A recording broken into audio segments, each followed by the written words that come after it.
மாண்புமிகு பேரவைத் தலைவர் அவர்களே, காவிரி விவகாரத்தில் எதிர்கட்சி சில விவரங்களை கேட்டிருக்கிறாங்க. காவிரி நமக்கு உயிர் ஆதாரம், நம்மளோட உணர்வு ரீதியான ஒன்று.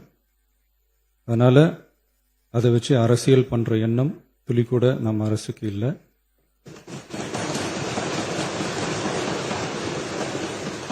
அதுக்கான அவசியமும் இல்லை. மேகதாது விவகாரத்தில் நாம் எல்லாரும் சேர்ந்து தான் தீர்மானம் போட்டோம். அதை நேர்முக கடிதமாக மாண்புமிகு பிரதமர் அவர்களுக்கும் அனுப்பி வச்சிருக்கிறோம். அதோடு நாம் அப்படியே இருந்துடல.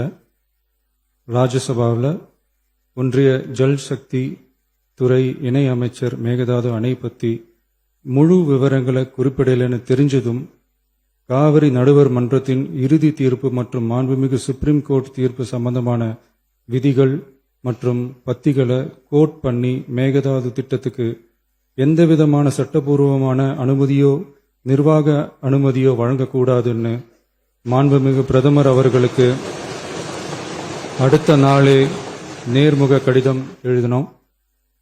காவிரி நதிநீர் பங்கீட்டிலையும் சரி, மேகதாது அணை கட்டுற முயற்சிகளை தடுக்கிறதுலையும் சரி, தமிழ்நாட்டோட உரிமையை நம்ம அரசு கொஞ்சம் கூட விட்டு தரவே தராது. அதுதான் நம்மளோட நிலைப்பாடும். அதே நேரத்தில் கர்நாடகாவில் சில அணைகள் கட்ட ஆரம்பித்ததை பற்றியும் இதே அவையில் 1969 ஒரு விவாதம் நடந்திருக்கு. அப்போ நீர்வளத்துறை அமைச்சராக இருந்தது யாரு? அப்ப அணை கட்ட விட்டது ஏன்னு கேட்டு அந்த மாதிரி சீப் பாலிடிக்ஸ்லாம் நான் பண்ண விரும்பல.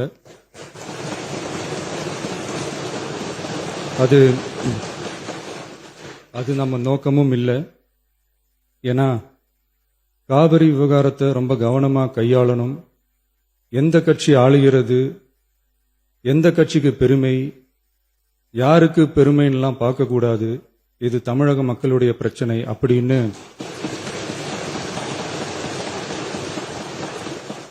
அப்ப இருந்த எதிர்கட்சி தலைவர் திரு கருத்திருமன் அவர்கள் சொன்னதை இந்த சபையில சொல்ல விரும்புகிறேன்.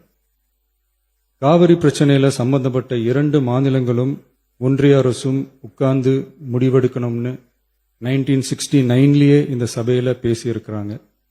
அதுக்கப்புறம் நிலைமை வேற மாதிரியெல்லாம் போயிடுச்சுன்னு நம்ம எல்லாருக்குமே தெரிஞ்சது தான்.